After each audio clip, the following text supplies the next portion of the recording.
Salut à tous et bienvenue encore une fois de plus dans ce nouveau numéro de votre programme Legend, l'émission qui présente au monde entier les talents, les grandes voix de la culture camerounaise. Madame, bonsoir, monsieur, bonsoir et bienvenue.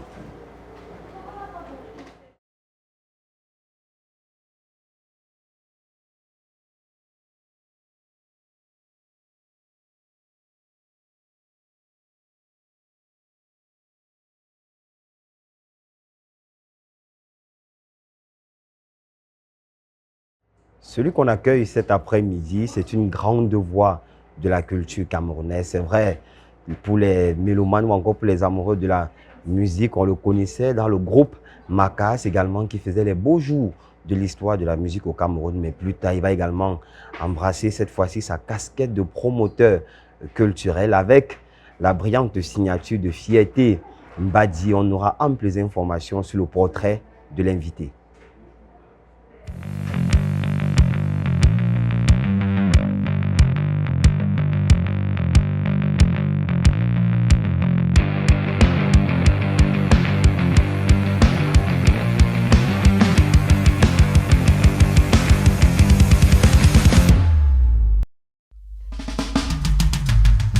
Nous avons l'honneur de recevoir une figure emblématique de la scène artistique et entrepreneuriale camerounaise. Artiste, musicien, producteur et promoteur culturel, Ruben Binam incarne à la fois l'art, le leadership et l'engagement. Dans la famille de notre invité, l'art est bien plus qu'une passion, c'est aussi une tradition. Son père, passionné de musique, réservait les week-ends à l'enseignement musical. Et sa mère, médecin de profession, est tout aussi une excellente chanteuse. Dès son plus jeune âge, tonton Ruben se distinguait. Contrairement à ses camarades qui se faisaient des amis à travers les jeux, il créait des liens grâce à son talent pour le dessin. Le déclic pour la musique viendra plus tard, après avoir visionné le making-of de We Are the World et de Thriller de Michael Jackson. En 1996, notre artiste réalise un rêve d'enfance en cofondant avec des amis le groupe Makas dont il est le chef d'orchestre. Grand amateur des sonorités africaines et influencé par des légendes telles que Manu Dibango et Anne-Marie Zier, il franchit un nouveau cap en 2004 en créant Alizé Equateur Records, une plateforme musicale qui valorise les talents camerounais. Il est également le promoteur du Centre culturel Ubuntu, un espace culturel unique, véritable havre de création et de partage où artistes et passionnés se rencontrent pour célébrer la culture camerounaise sous toutes ses formes. Premier producteur du groupe X Malaya, coach dans le cadre de l'émission Music Star, promoteur du concept Live Music Corner, Ruben Binam se consacre à la valorisation et à la transmission du patrimoine musical camerounais. En solo ou en groupe avec The Kimit Seven, l'artiste nous balade dans les sentiers de la musique et de la culture avec des pépites comme Welcome, Après la pluie, Origins, Cameroon Forever ou encore African Heritage.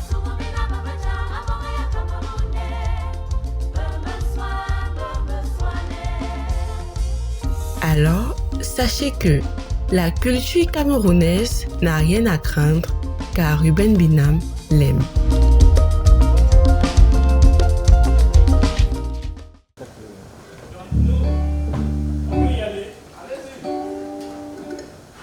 C'est bon.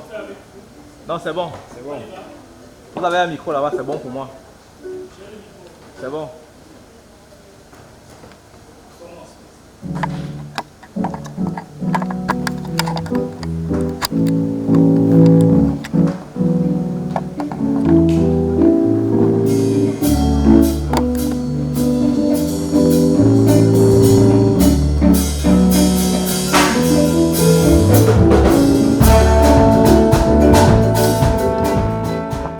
Alors, je suis Régis Ndjiki, guitariste, comment je vais dire ça, au sein de l'orchestre de Ruben Binam. qui est le collectif Kémit 7. Et au sein de cet orchestre, je fais, comme vous l'avez constaté, guitare électrique, guitare acoustique, mais aussi le ukulélé que j'aime bien. Alors tu collabores avec Ruben Binam. Ça va faire 11 ans ou 12. Ouais, parce que je crois que c'est en 2012 que notre collaboration a réellement commencé au sortir de la fac, que j'ai décidé de me lancer dans la musique. Bah, Ruben, c'est mon papa. Je le dis vraiment de manière simple, c'est mon papa. Parce que lui, il m'a récupéré entre ses mains quand mon papa a passé de vie à trépas. Donc c'est lui qui m'a gardé chez lui comme mon papa. Et donc c'est mon papa, tout simplement. En collaborant avec lui, la première chose que je vais dire, c'est que j'ai appris que la musique, c'est un métier sérieux. Et pour résumer les choses, personnellement, je ne me serais jamais lancé dans ce métier si je n'avais pas rencontré ce monsieur. Je ne me serais jamais engagé à être musicien. Parce que l'image que la société a des musiciens et à laquelle les musiciens eux-mêmes contribuent n'est pas une image positive. Très souvent, on dit que si tu es un musicien, tu dois être un drogué, tu dois être un alcoolique, c'est toi qui dois avoir toutes les femmes du monde, je ne sais pas. Bon, et pour les filles, tu dois être une prostituée. Donc, c'est pas vraiment ça. Or, avec lui, j'ai appris le travail acharné, au même titre qu'un étudiant de droit qui dit, bon, 3 ans, cycle licence, ensuite tu as ton cycle de master, ensuite, donc c'est étape par étape. J'ai vraiment appris que dans ce métier, il faut gravir les échelons patiemment, avec beaucoup d'abnégation, il faut beaucoup de résilience, beaucoup de sérieux et beaucoup de profondeur aussi, quand on veut faire les choses correctement. Ce que j'aimerais dire à tonton Ruben Binam, merci. Parce que au-delà d'être un grand frère, mon grand frère, tu t'es positionné en père. Merci pour cela et beaucoup de courage parce que ta mission, c'est une grande mission et il faut avoir les épaules suffisamment solides. Et enfin, je voudrais te dire que la relève est assurée parce que les petits que tu as fait et dont je fais partie, nous sommes derrière toi pour te soutenir et pour te donner encore plus de force parce que une telle aventure ne peut pas s'arrêter juste là. Il faut que le monde sache que Ubuntu.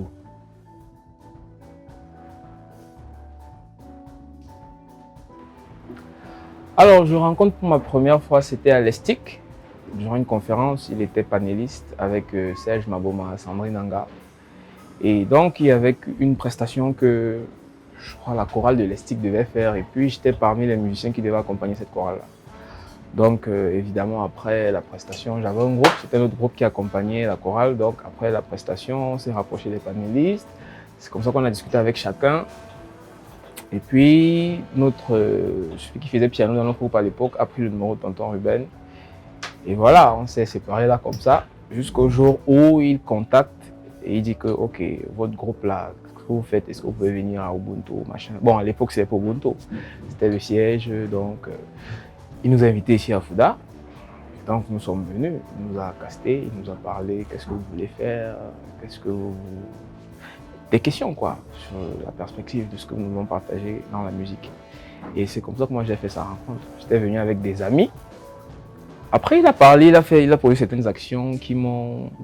On dit que la parole c'est une sémence. Donc il a dit certaines choses autant pour moi.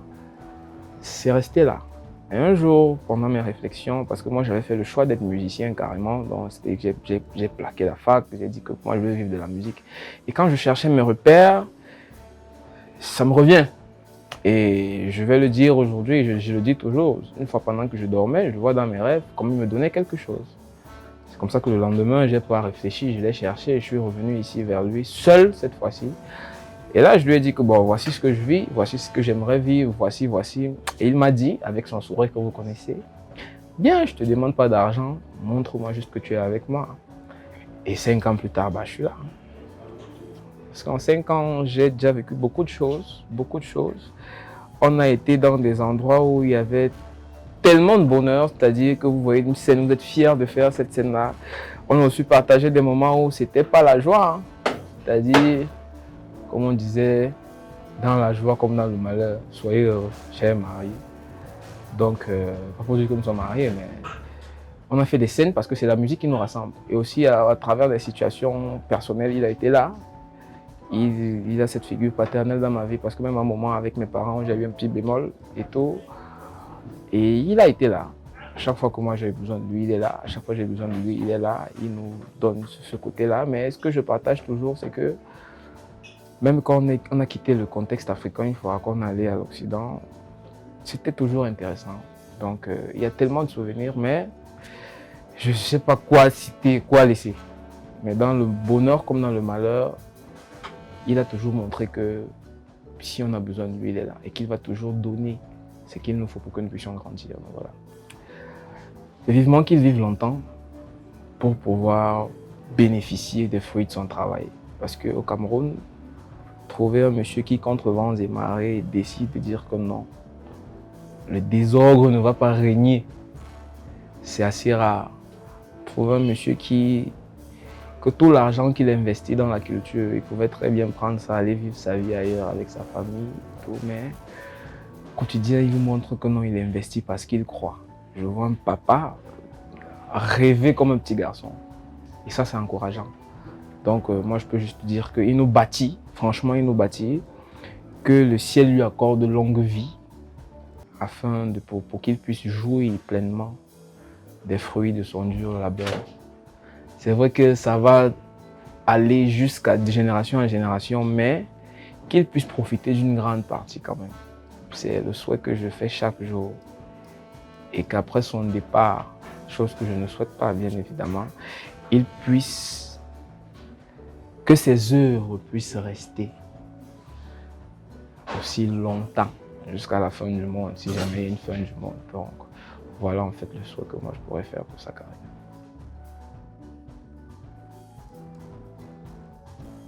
Alors, ma collaboration avec M. Ruben Binam remonte aux années 2013, lorsque ses collaborateurs sont venus me contacter quand moi j'étais encore en fac. Et ils sont venus vers moi, ils m'ont demandé de venir parce qu'ils avaient un projet qu'ils appelaient Pan-African Groove. Et c'est là où je suis arrivé et j'ai pu rencontrer M. Ruben Binam. C'est de là que notre histoire a démarré, notre parcours ensemble. Je ne garde que des bons souvenirs parce que c'est depuis que je travaille avec M. Ruben Binam que j'ai connu beaucoup de succès dans la musique. J'ai eu à faire des choses qui étaient énormes, des voyages, des concerts, des spectacles avec des artistes de renom et voilà. Je ne garde que des bons souvenirs, c'est une très belle expérience jusqu'ici. J'espère qu'avec le temps, on pourra encore parcourir le monde et continuer à faire ce qu'on sait faire, partager la musique avec des grandes personnes, des grands noms. Et voilà. Qu'est-ce que je peux dire? Monsieur Ruben Binam, il a déjà tout vécu. Moi, je pense que c'est une grande personne, c'est un grand nom. Il a beaucoup fait dans la musique camerounaise, même à l'étranger. Il a déjà tout fait, mais je peux toujours lui dire beaucoup de succès. Beaucoup de réussite dans ses projets, Kemitset Collectif, Centre culturel Ubuntu, Ruben Binam lui-même et d'autres projets en fait. Donc, beaucoup de force à toi, tonton Ruben, mon grand.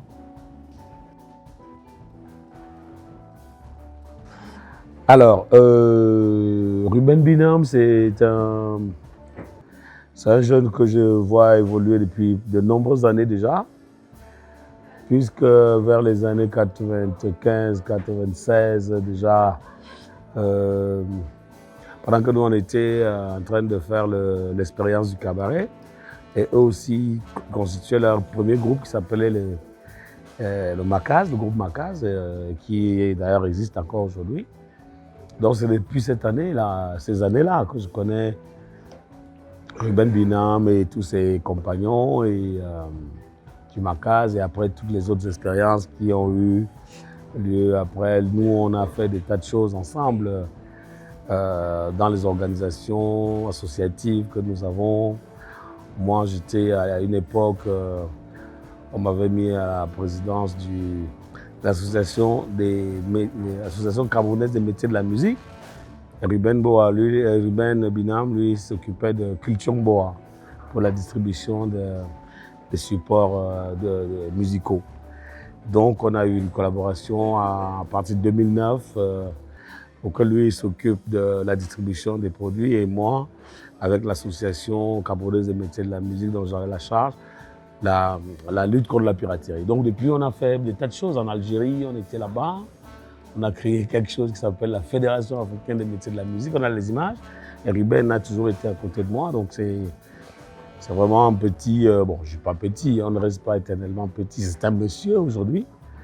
C'est le patron d'une structure. Il est le patron de tas de personnes, personnes morales, hein, comme les maisons de distribution, tout ça.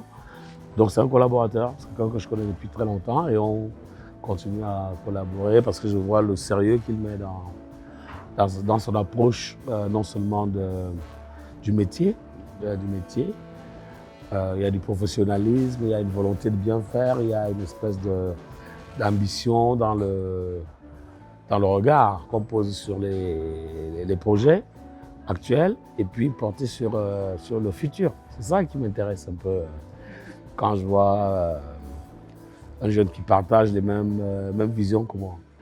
Comme je l'ai dit tout à l'heure, j'apprécie en lui déjà l'humilité de la personne. Il faut être humble dans ce métier, il faut être humble, il faut être respectueux des aînés, de ses camarades aussi et avoir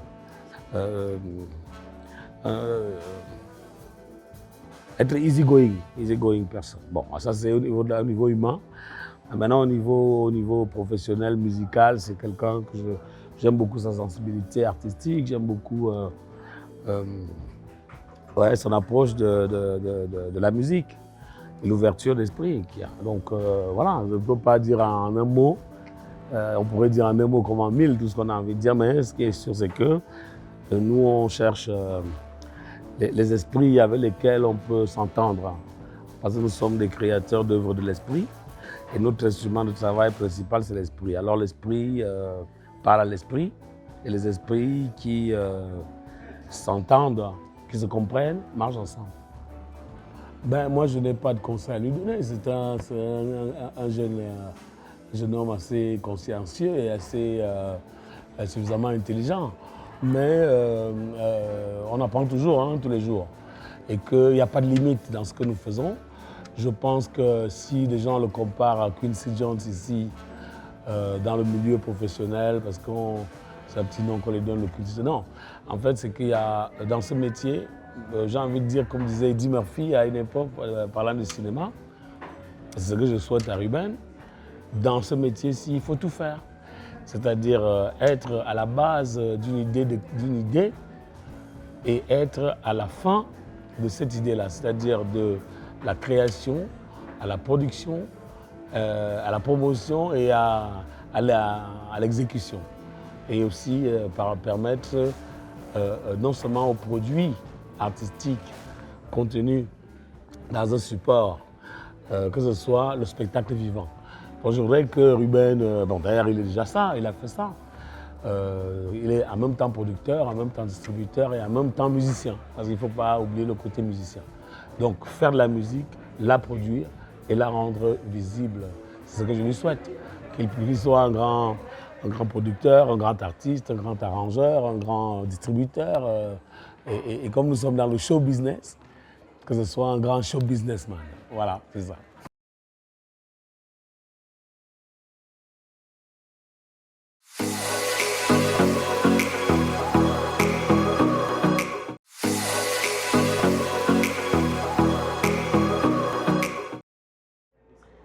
Artiste pluridisciplinaire, artiste musicien, chef d'orchestre, promoteur culturel également. Il est avec nous, Ruben Binam. Bonsoir et merci encore d'avoir accepté à l'invitation de Horizon 3 Télévision. C'est moi qui vous dis merci de m'avoir convié à sur votre plateau. Merci. J'espère que tu vas très bien cet après-midi. Oui, oui, tout va bien. Alors, on va revenir à la genèse même de ta carrière musicale. On se rend compte que dans les années 96, tu vas fonder le groupe Macas.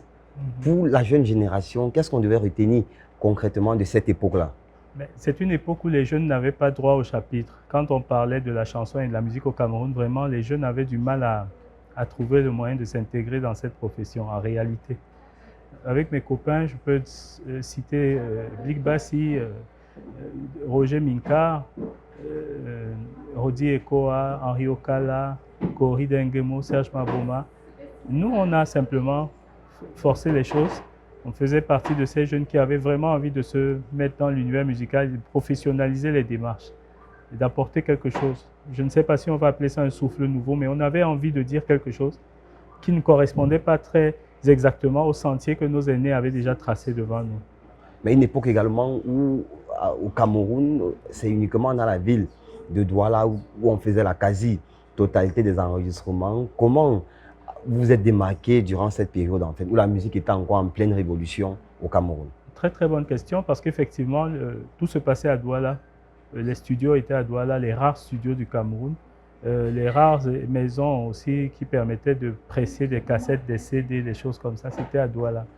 Et donc forcément, nous avons souffert de ça parce que ce projet était hébergé à Yaoundé, en ce lieu où nous sommes aujourd'hui, au départ. C'est d'ailleurs pour ça qu'il était important de marquer ce lieu d'une pierre blanche.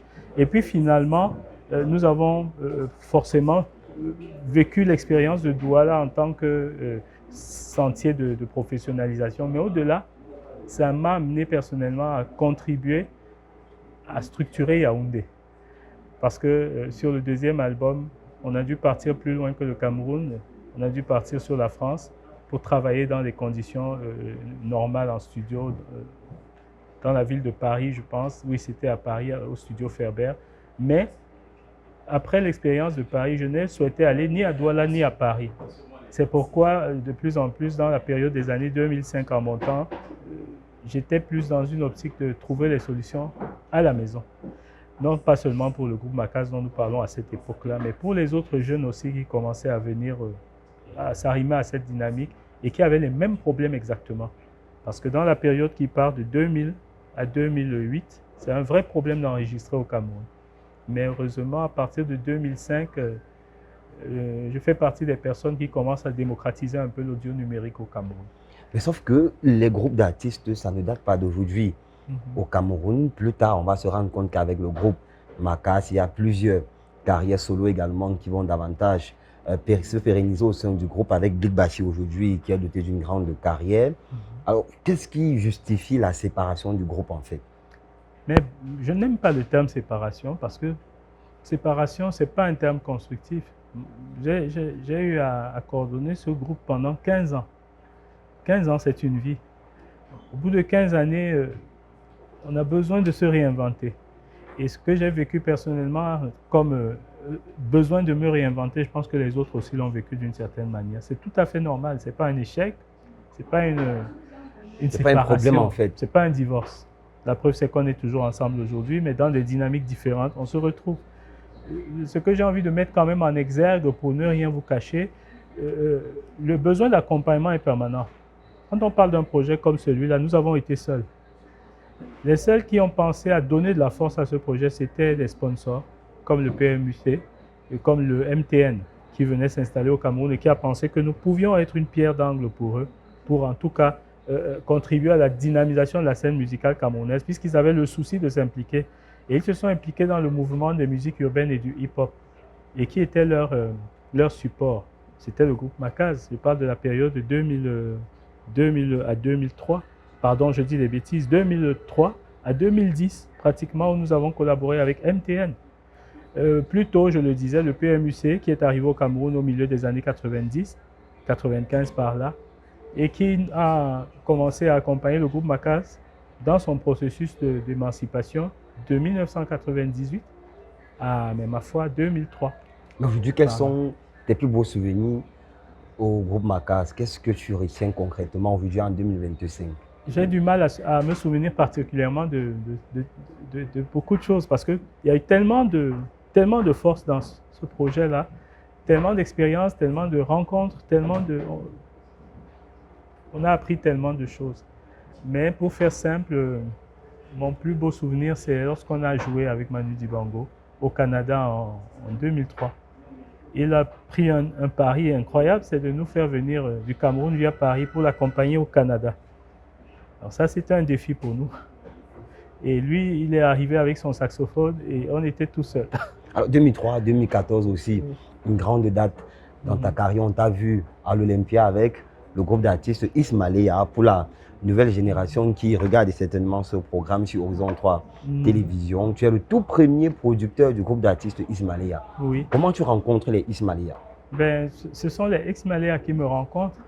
Je suis dans une dynamique, comme je vous disais d'ailleurs tout à l'heure, avec le groupe, mon premier projet, le groupe Makaz, d'accompagnement du mouvement hip-hop et musique urbaine au Cameroun. Nous sommes dans la période 2000-2001, non, plus exactement 2001-2002.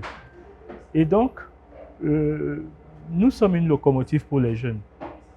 Et beaucoup viennent autour de nous, soit pour des collaborations dans ce qu'on appelait les sentiers de la world music, afro-world, afro-pop, tout ça. Mais d'autres viennent parce que nous sommes dans des dynamiques collaboratives avec un sponsor qui fait le parrainage pour refaire de la scène live et pour être en interaction pour un événement ou un autre. En revanche, Ismaëlia arrive à une répétition et moi je pense à ce moment-là qu'ils viennent comme les autres pour ces interactions-là. Et ils me disent, c'est toi qu'on est venu rencontrer. Donc, je dis, bon, alors je réponds exactement comme s'il s'agissait d'un groupe qui était venu pour répéter ou quelque chose comme ça. Ils me disent non, nous sommes venus parce que nous aimerions travailler avec toi. Je dis travailler avec moi très bien, mais encore, ils m'ont répondu et je cite, on voudrait que tu t'occupes de notre musique. Alors là, j'ai dit, ah, mais très bien, on va en parler plus tard. Et on s'est donné rendez-vous et c'est comme ça qu'ici encore, à cet endroit, on est entré plus en détail. Et lorsque je les ai écoutés, j'avais un groupe qui avait fait pas mal d'expériences dans les sentiers de hip-hop au Cameroun en local et qui avait besoin de moi. Mais sur le plan technique, voilà. Qu'est-ce qui t'a galvanisé à travailler avec le groupe d'artistes Ismaëlia? Moi, ce qui m'a galvanisé, ça n'a rien de technique. C'est surtout sur le plan humain. J'ai vu des gens résilients parce que ce que je vous raconte est explicite de ce que je vais dire. En réalité, quand j'ai décidé de travailler avec eux, je n'étais pas super disponible. Nous étions tout le temps partis, entre deux avions pour ainsi dire. Ils ont toujours attendu. Jamais manifesté une forme d'exaspération, jamais commencé à faire comme beaucoup auraient fait, des commentaires dans mon dos, manifester du découragement. Non. À chaque fois que je revenais au Cameroun, après 6 mois, après 3 mois, après 9 mois, ils étaient là et ils m'attendaient. Et ça m'a complètement bouleversé. Mais qui sont ces gens qui sont capables d'attendre? Et c'est comme ça qu'en 2004, je vous rappelle que la rencontre c'était en 2002. En 2004, j'ai dit non, il faut que je bloque 3 mois pour eux. Et je me suis assis sur mon piano et avec eux, on a commencé à travailler de manière appliquée et prioritaire. Et c'est comme ça qu'on a donné en fait les bases de l'album que j'allais produire quelques mois plus tard, l'album Exil. Alors, le premier album. Le groupe d'artistes Ismaëlia qui continue toujours au sein de la scène musicale camerounaise, même si après ils se sont séparés, tu es quand même un proche de ces artistes-là. Comment as-tu vécu la séparation au sein du groupe d'artistes Ismaëlia? Et là, je vous dirai encore ce que j'ai dit tout à l'heure, ce n'est pas une séparation. Ce n'est pas une séparation, c'est une évolution. Il faut qu'on apprenne à dire les choses positives dans notre pays. Vous savez, on peut tout peindre en noir, mais on peut aussi accepter de voir que la lumière que vous mettez sur nous est de la lumière. C'est vrai qu'elle suscite des ombres. Maintenant, qu'est-ce qu'on fait? Est-ce qu'on regarde les ombres forcément ou est-ce qu'on regarde la lumière? Ismaëlia est un projet qui a fêté, je crois, devant le Cameroun tout entier, ses 10 ans, il y a quelques années. Justement. Un projet qui traverse 10 ans, c'est un exploit. C'est un accomplissement. Passer un délai pareil, je pense que tout le monde a le droit de se réinventer. Je l'ai dit tout à l'heure pour Makaz. Je le redis encore pour Ismaëlia. Si on veut toujours présenter les choses sous forme de conflit ou sous forme de problème, On n'est pas des personnes C'est positives. le côté positif qu'il faut retenir. Il faut alors. toujours retenir le côté positif. Quel est le groupe le plus célèbre? Permettez-moi de prendre votre rôle. Quel est le groupe le plus célèbre au monde? Bon, c'est vrai que d'aucuns vont nous parler du groupe Magic System, par Non, exemple. non. Les Beatles. Les Beatles. Quand on dit groupe dans le monde, en tout cas, les Beatles, c'est une référence mondiale. On est d'accord? Combien de temps ont duré les Beatles? Je vais vous répondre, je ne vais pas vous embarrasser. 3 ans. C'est bon, là? Donc, en fait, on ne doit pas rester sur le temps, en fait. C'est Non. pas le temps qui est le plus Non, important. non, non. Non. Ce n'est pas être dans un groupe, un projet artistique, ce n'est pas une condamnation. Ce n'est pas un mariage, je veux dire, où dès qu'on choisit de prendre d'autres orientations, c'est du divorce. Non. Mais l'idéal voudrait qu'on dure. Mais on dure parce qu'on a un intérêt dans le projet. C'est pour ça que je disais l'intérêt peut être émotionnel. L'intérêt peut être pécunier. Ce serait dommage que ce ne soit que ça, mais ça pourrait être une option. L'intérêt peut être artistique. Le plaisir d'être ensemble, de travailler ensemble, de se réinventer, de faire des choses ensemble. L'intérêt peut aussi être, ma foi, la reconnaissance du public. On estime qu'on a travaillé ensemble et qu'on a une reconnaissance et on soigne cette reconnaissance dans la durée. Je crois que c'est le pari qu'ont fait des gens comme les Rolling Stones, par exemple. Ils ont eu 80 millions de raisons de se séparer, mais ils sont ensemble parce qu'ils sont un label, parce qu'ils sont une force. Peut-être qu'on pourrait regretter que les Africains, les groupes africains n'aient pas atteint ce standard-là. Encore que Magic System est là pour me contredire. Mais laissez-moi dire ce que je vais dire.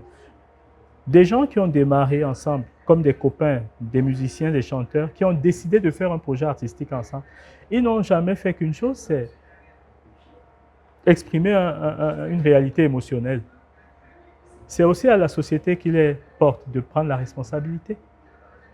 Si vous voyez Magic System tenir, je vous assure, l'État ivoirien s'est impliqué.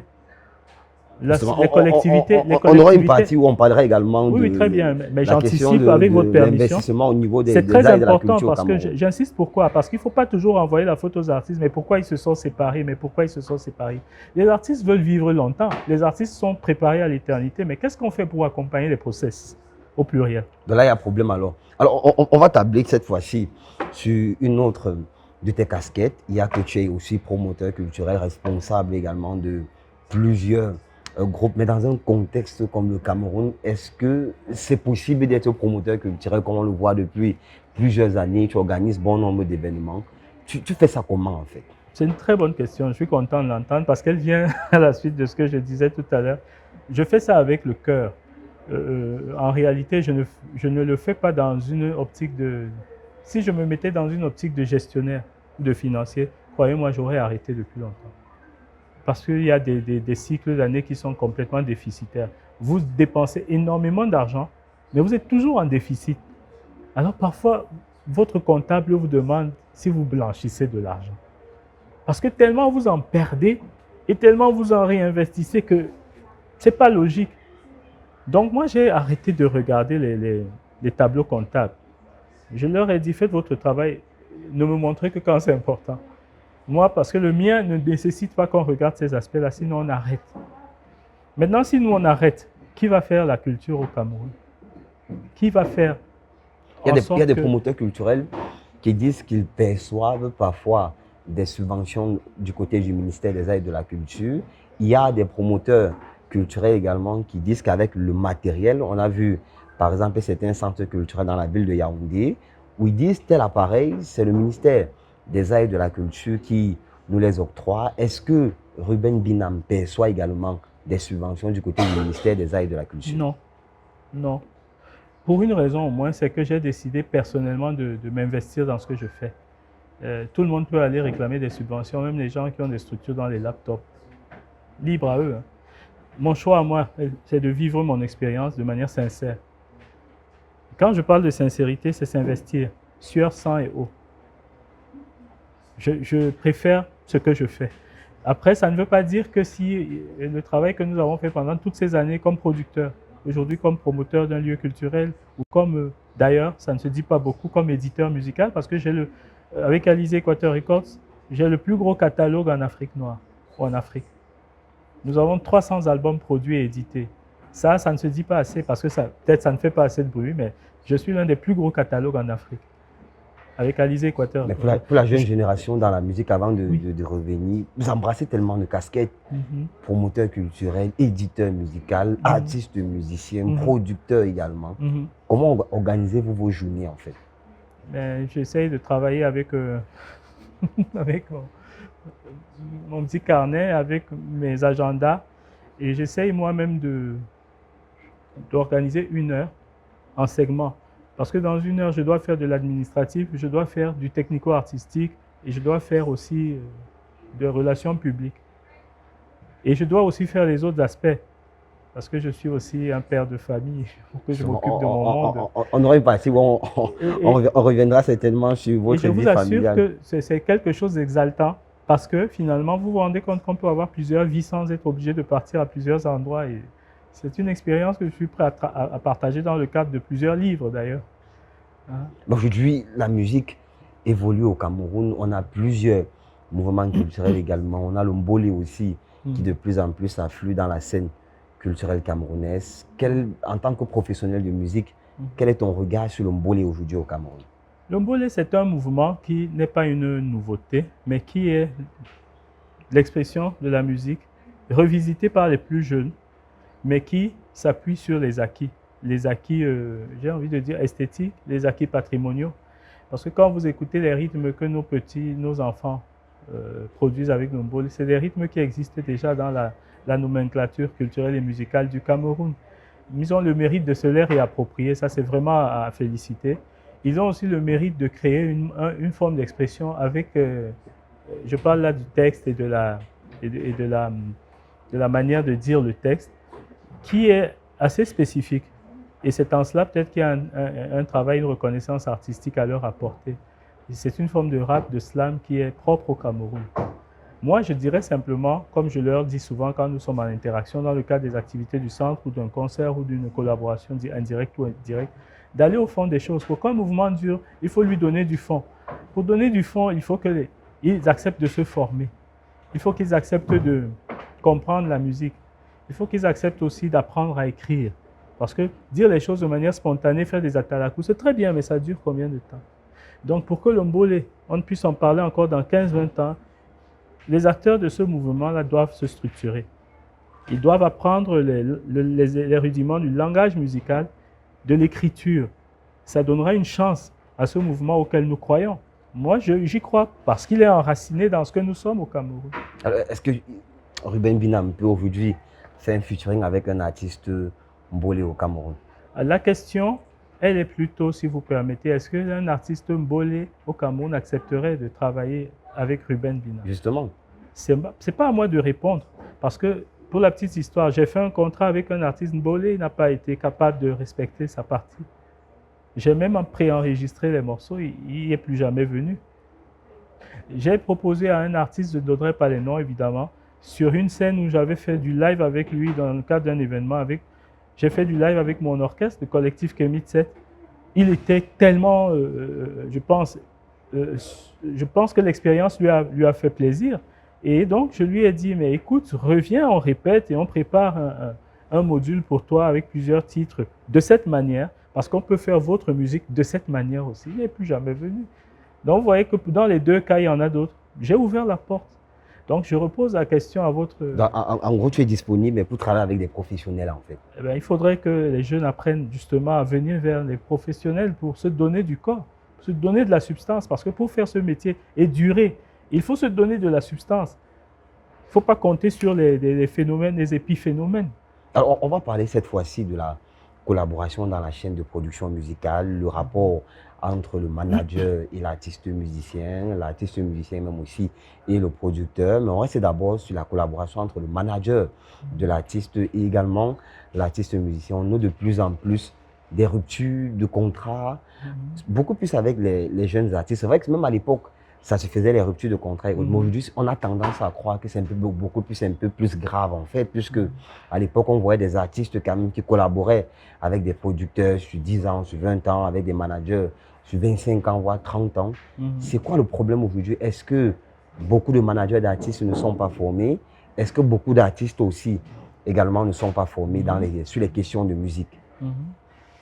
Moi, je pense que votre question porte les réponses de ses préoccupations, quoi. Le problème est, de mon point de vue, à plusieurs niveaux. Premier niveau, nous vivons une époque où ce n'est pas seulement dans l'univers musical, c'est aussi dans la vie en famille. Tout le monde est pressé, tout le monde est intransigeant. Les gens ne sont plus capables de pardonner, les gens ne sont plus capables d'écouter l'autre. Voilà le problème. C'est l'époque que nous vivons qui influence tout ce que nous faisons et comment nous vivons. Et donc, ça se répercute comment dans la musique. Vous êtes en collaboration avec un artiste, vous n'avez même pas encore mis un processus en place, il est déjà en train de le dénigrer. Je vous ai parlé de Ex-Malea tout à l'heure, ce que j'ai oublié de vous dire. Rencontre en 2002, premier album enregistré en 2006, deuxième album produit en 2009. Faisons de l'arithmétique facile, 7 ans ont passé avant qu'il rencontre le succès. 7 années, 7 longues années. Qui peut se mettre à la disposition d'un processus pareil aujourd'hui? Donc le problème, il est là. Nous sommes tous pressés. Nous vivons une vie fast-food. Les enfants sont pressés d'aller en partouze, au lieu de faire leurs études. Les parents ne sont plus capables de vivre dans une relation résiliente. Dans la durée, il faut des divorces tous les 3 ans. Les gens ne sont plus capables de s'écouter, les gens ne sont plus capables de se tolérer. Les gens ne sont même plus capables de s'aimer parce que dans s'aimer, il faut écouter l'autre. Il faut accepter l'autre. Il faut tolérer l'autre. Pas le juger tout le temps, tu n'as pas fait ci, tu devrais faire ça, tu n'as pas fait ça. Voilà le problème. Et il est à tous les niveaux. Il est dans les mariages. Il est dans le travail. Il est dans la vie de tous les jours. Et donc dans la musique. Est-ce qu'il ne faudrait pas également sensibiliser tous les acteurs autour de la chaîne de production musicale? On a tendance, ça c'est le regard du journaliste, on a tendance à croire qu'aujourd'hui tout le monde veut faire la musique au Cameroun. Est-ce que ce n'est pas aussi un problème? Absolument, c'est un problème parce que les facilités technologiques qui sont opposées à la période où moi je commençais ma carrière, je parle des années 93, parce que ça n'a pas l'air, mais j'ai 35 ans de carrière. Dans les années 93, c'était difficile d'être musicien. Je vous l'ai dit d'abord, comment tu entrais en studio? Tu trouvais des gens qui étaient comme un jury, ou bien comment vous l'appelez, oui, c'était comme au tribunal. Quand tu arrives, tout le monde te scrute des pieds à la tête et tu dois passer par là, sinon comment tu fais? Et ça nous a aidé quand même à faire ce qu'on appelle un écrémage, un choix qui fait que ce sont les meilleurs qui passaient les mailles de cette étape de sélection-là, ou de présélection d'ailleurs. Ça, c'est pour la plupart des styles. Pour le Makossa, c'est connu. Il y avait ce qu'on appelait l'équipe nationale du Makossa. Comment tu faisais pour te retrouver devant Aladji Touré, Toto, Guillaume et tous ces gens-là, si tu n'étais pas prêt? Tu allais leur dire quoi? Et donc, finalement, il n'y a plus tous ces canevas. Quelqu'un sort n'importe quoi de sa chambre et puis on retrouve ça sur la place publique. Donc, ça facilite un certain nombre de choses. On ne peut pas empêcher la technologie d'évoluer, mais qu'est-ce que je pense qu'on peut faire? On peut quand même décider de mettre en place un comité d'écoute qui fait que même si les gens ils envoient des choses sur les réseaux sociaux... Est-ce que certains ne vont pas aussi questionner la qualité de ce comité d'écoute? On questionne tout dans le monde aujourd'hui, c'est ce que je disais. Est-ce que c'est forcément une forme d'intelligence? Est-ce que forcément parce qu'on questionne tout, on est plus intelligent que les autres? Je laisse le débat ouvert. Donc, à un moment donné, dans les pays organisés, les gens ont décidé qu'on fait comme ça et on fait comme ça. Et je crois que les pays où on a décidé qu'on fait comme ça, ils avancent. Je ne vais pas les citer, mais les pays où on fait comme ça, vous voyez ma main, on dit c'est là, tout le monde va là-bas et les autres vont ici. On a eu des jeunes artistes au Cameroun ça avance, qui, à un moment donné, ont eu le vent en poupe. On a eu Apide Foulane, par exemple, qui a fait danser bon nombre de Camerounais. En tant qu'érudit de la musique, comment as-tu vécu cette chute de l'artiste Apide Foulane? Je ne lui souhaite pas que ce soit une chute.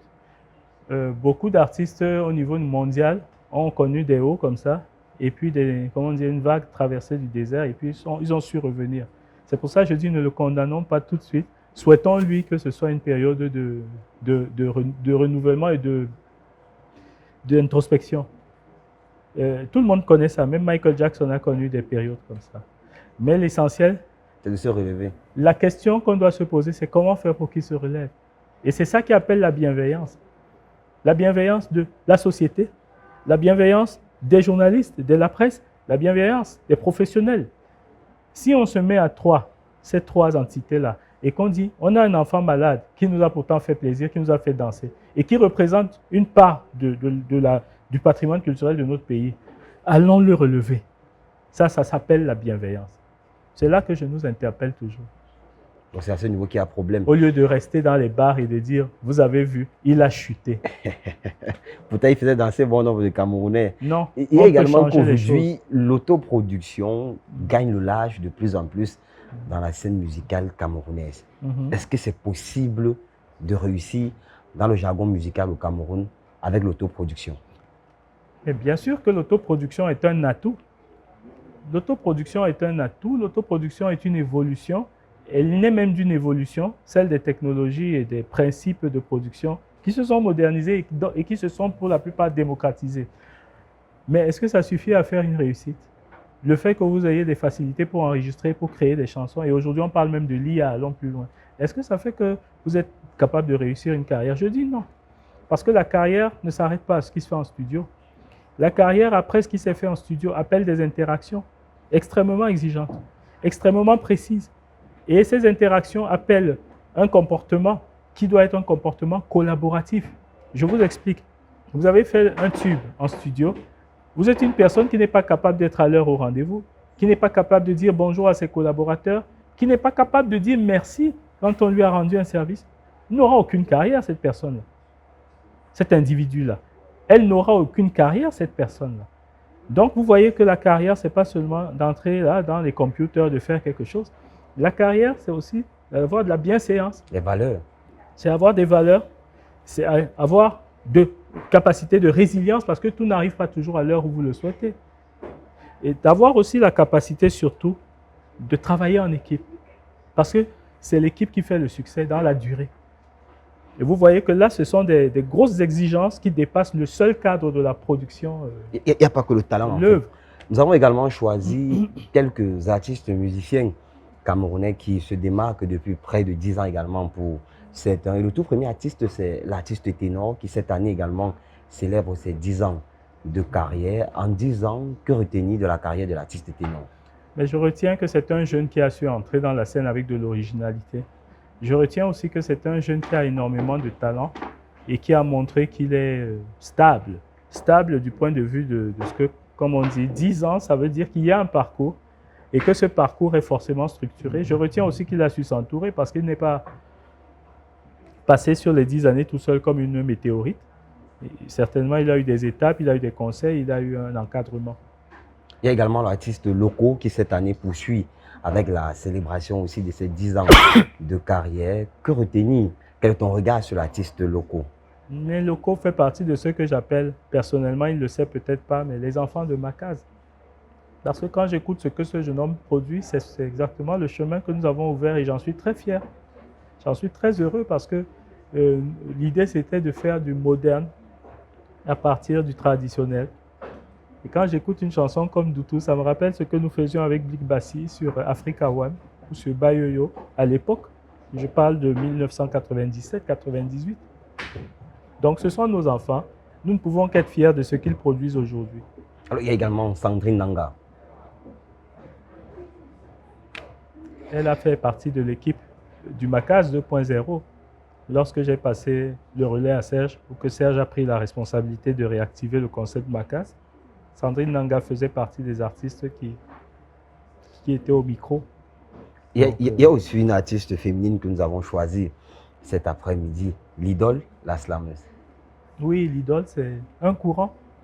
Le slam est monté justement à la suite du mouvement hip-hop dont je parlais tout à l'heure et dont les précurseurs ont été certainement Kopo qui slamait déjà à l'époque, Boudor, le noir au Caire. Quand on se retrouve aujourd'hui avec une lady comme l'idole, je suis très heureux parce que ça veut dire que le mouvement prend un certain volume, une certaine ampleur. Je la salue, je salue sa résilience, je salue sa générosité, je salue son professionnalisme parce que j'ai travaillé avec cette jeune fille. Nous avions un challenge, nous devions jouer au théâtre de la ville à Paris. C'était en juillet 2023. Et donc, nous n'avons pas eu le temps de répéter parce qu'elle était en résidence en France déjà et nous venions du Cameroun avec mon orchestre. Nous avons fait à peine quelques quarts d'heure de répétition et nous devions jouer le soir même. Donc vraiment, c'est une expérience qui m'a montré que non seulement elle est professionnelle, mais elle est humble et disponible et résiliente. Alors, on se rapproche également presque vers la fin de ce programme 2025, une année électorale au Cameroun, mais ce qui nous intéresse ici, c'est le volet culturel. Oui. Après octobre 2025, quels sont les changements que Ruben Binam espère voir au Cameroun sur le plan culturel? Mais j'espère déjà que, quels que soient les responsables politiques qui vont être définis au Cameroun, j'espère qu'ils auront la capacité de considérer le secteur des industries culturelles et créatives comme une partie prenante, comme une partie intégrante du développement du Cameroun. Parce que je ne conçois pas qu'aujourd'hui, à l'époque où tout le monde parle de technologie, de créativité, d'inventivité, à une époque où les arts deviennent une forme d'expression prioritaire, nous en soyons encore à prendre les artistes pour des saltimbanques ou, je sais pas, ou simplement prendre l'art pour du folklore. Je m'étonne même d'ailleurs de cette position-là que je vois à travers certaines attitudes. Ça étonne encore les gens aujourd'hui qu'un musicien puisse gagner sa vie en faisant de la musique. Et moi, ça m'étonne que ça étonne les gens. C'est même, j'ai pas envie de le dire, mais c'est même presque honteux qu'un pays comme le Cameroun en soit là. Lorsque vous avez des gens comme la Côte d'Ivoire, chez qui nous avons laissé tellement de choses qui viennent d'ici. La Côte d'Ivoire, la plupart des musiciens de l'ère moderne ivoirienne ont été formés par un Camerounais, le célèbre Manu Dibango. Il a été appelé par le président Houphouët-Boigny pour former l'orchestre de la télévision et les orchestres des armées là-bas. Qu'on en soit aujourd'hui en 2025 à prendre les musiciens pour des larbins, des saltimbanques, je dis qu'il y a un problème. Il faut en fait comprendre simplement ce que le voisin nigérian nous enseigne. Il est passé premier à l'échelle de l'économie africaine à partir du moment où il a misé sur les industries culturelles et créatives. Miser sur les industries culturelles et créatives, ce n'est pas venir tordre le cou aux entrepreneurs. C'est renforcer les capacités de ceux qui travaillent déjà sur le terrain. Monsieur Binam a pu faire ceci et cela, comme vous disiez tout à l'heure, par ses propres moyens. Donnons-lui la capacité de faire à l'échelle nationale avec beaucoup plus de moyens. Ça va forcément influencer le PIB. Et monsieur Binam, il n'est pas tout seul. Il y a un certain nombre de personnes. Il y a toute une équipe derrière. Non, il y a un certain nombre de personnes même qui ont des initiatives comme ça, que ce soit dans ce secteur ou dans d'autres. Identifions ces gens, donnons-leur la force de travailler. Puisque sans rien, ils ont pu travailler. J'imagine qu'avec un minimum d'accompagnement, ils feront des miracles. Vous croyez que les Dangote, les autres là, ils sont arrivés comment? À un moment donné, leur pays leur a dit, vous, on vous donne la force et vous allez faire. Et aujourd'hui, ils ont écrit l'histoire de leur pays, dans le secteur où ils s'expriment. Moi, j'estime que les politiciens, de quelque bord qu'ils soient, sont condescendants avec les artistes et avec le domaine culturel, et c'est dommage. Ça va susciter au mieux quelque chose. Nous, on va prendre notre indépendance, et c'est ce qu'on fait déjà. Ils font leurs choses, comme on dit, nous, on fait nos choses. Et ce n'est pas intéressant que le Cameroun aille dans ce sens, parce qu'à un moment donné, ils ne pourront plus nous contrôler. Et je ne suis pas sûr que ça les fera rire. Donc, le mieux encore pour le moment, là, c'est de trouver un modus vivendi qui fait que mettez les bons de votre côté. Je n'ai pas demandé qu'on m'achète, on ne peut pas m'acheter. Mais j'ai demandé que mon pays prenne la responsabilité d'accompagner ce que j'ai fait déjà par moi-même pendant 30 ans et plus. Alors, on va poursuivre cette fois-ci avec la dernière dorsale de l'émission pour revenir sur votre vie familiale et votre regard un peu sur quelques sujets buzz qui font l'actualité au Cameroun ces jours. Alors, Ruben Binam, que pensez-vous des influenceurs ces jours au Cameroun?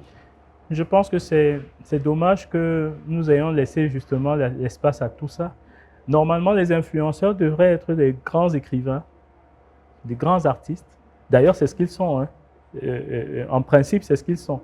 Dans un environnement qui est relativement structuré, c'est de ça qu'on nous parlons. Quand on dit influenceur, on va aller vers de grands artistes, de grands stylistes, en gros, des écrivains, des cinéastes. C'est des gens qui nous influencent. Alors, la catégorie qui est arrivée après, de gens qui se mettent, n'ont pas de talent particulier, ils se mettent devant une caméra qu'ils ont achetée à je sais pas, un téléphone, ça coûte plus grand-chose, et puis ils disent qu'ils vont nous influencer. Moi, je trouve que ça, c'est de l'escroquerie. Je pense qu'il faut redéfinir qui doit influencer qui en fait. Une élève qui est en 4e parce qu'elle a son téléphone, elle va m'influencer pourquoi? En quoi? Etc. Donc je pense que les influenceurs, ce n'est pas un problème. À concurrence qu'on me dise qui il est. Et moi je dis, ceux qui sont influenceurs, ce sont des gens qui sont des exemples dans un domaine spécifique. Le sport, les arts, la vie publique, l'économie. Alors Ruben Binam, la santé. Monogamie ou polygamie? Moi, je pense que tout le monde a le droit au bonheur. Je ne vais pas me prononcer là-dessus parce que je préserve mes opinions pour moi, mais je pense que tout le monde a le droit au bonheur. Ne jugeons personne. Ah, il y a le bonheur dans la monogamie, il y a aussi le bonheur dans la polygamie. Absolument. Je n'ai pas de jugement de valeur sur quoi que ce soit. Le bonheur qui est le mien n'est pas le vôtre. Le paradis qui est le mien n'est pas le vôtre. Avec le contexte actuel au Cameroun, on ne devrait pas plutôt réduire de plus en plus et être monogame. On regarde la vie qui devient de plus en plus compliquée au Cameroun. Mais quelqu'un d'autre vous dirait que parce que la vie devient compliquée, il faut être polygame. Parce que justement, il y a beaucoup de femmes qui demandent à être encadrées. On pourrait aussi voir les choses de cette manière. Je n'ai pas dit que c'est mon point de vue. Mais je pense que laissons les gens vivre leur vie. Alors, Ben Binam, marié, célibataire, père de combien d'enfants? Je suis un homme marié, mais je pense que le mariage, c'est un état d'esprit en fait. Ce n'est pas juste le maire et puis les belles cérémonies autour. Le mariage, c'est adhérer à un projet commun, à une vision commune, à un certain nombre d'engagements émotionnels et sociaux. Le mariage, c'est apprendre à se voir à travers le regard de l'autre. Le mariage, c'est accepter de voir l'autre à travers son regard et pas toujours avec des roses dans les yeux. Non, mais on estime qu'avec madame, c'est compliqué puisque tous les jours, tu voyages, tu es à Paris, tu es à Lyon, tu es au Canada. Avec les crises de jalousie, elle gère ça comment en fait? Mais non, je pense qu'elle est mûre et que moi aussi, je suis mûr. Je ne me suis pas marié à l'âge des enfants, j'ai fait exprès. Je me suis marié quand j'étais persuadé que je suis devenu un homme mûr. Et donc, je pense que nous nous comprenons, qu'elle peut partir où elle veut, que moi, je peux faire ce que j'ai à faire, mais dans le respect mutuel, bien sûr, et dans une logique qui est une logique de bienveillance mutuelle. Elle n'est pas ma prisonnière, je ne suis pas son prisonnier. Le mariage, c'est regarder l'autre, lui faire confiance et lui donner de l'amour sans condition. Alors, si on parle avec la dernière question, lorsque Ruben Binam n'est pas dans les activités musicales, oui, qu'est-ce qu'il fait? Mais il fait beaucoup de choses. Il fait beaucoup de choses. Il fait de la littérature, il fait de la cuisine, il fait de la peinture, il fait du dessin, il fait de l'infographie, il fait de la décoration. Le centre Ubuntu, j'en suis le décorateur principal. Il fait du jardinage. Vous avez vu des fleurs à l'entrée, c'est moi qui les plante et qui les entretient. Il fait ses potagers. Alors Ruben Binam, l'équipe d'Horizon 3 Télévision te remercie d'avoir accepté à notre invitation cet après-midi. On te repasse la parole en 30 secondes pour un dernier mot. Merci à l'équipe de Horizon 3 Télévision d'être venue ici au Centre culturel Ubuntu. Merci pour cet honneur et pour cette disponibilité. Je souhaite que votre télévision, votre média devienne un média majeur dans la scène de la communication camerounaise et africaine. À nos téléspectateurs, je leur souhaite simplement d'être heureux. Être heureux, à mon humble avis, c'est prendre ce que la vie vous donne chaque jour. C'est regarder plus souvent la lumière que l'ombre. Voilà. Merci encore à Ruben Binam qui était notre invité cet après-midi. Merci également à tous ces millions de téléspectateurs qui ne cessent de regarder nos programmes Horizon 3 Télévision qui est disponible sur le bouquet Créoline canal 308, le bouquet Suecom canal 192, également sur satellite Amos Digistat canal 265, également sur toutes les plateformes en ligne. On se retrouve certainement la semaine prochaine avec un autre invité. Restez en compagnie de nos programmes parce que Horizon 3 Télévision, c'est l'ouverture sur le monde.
Merci beaucoup.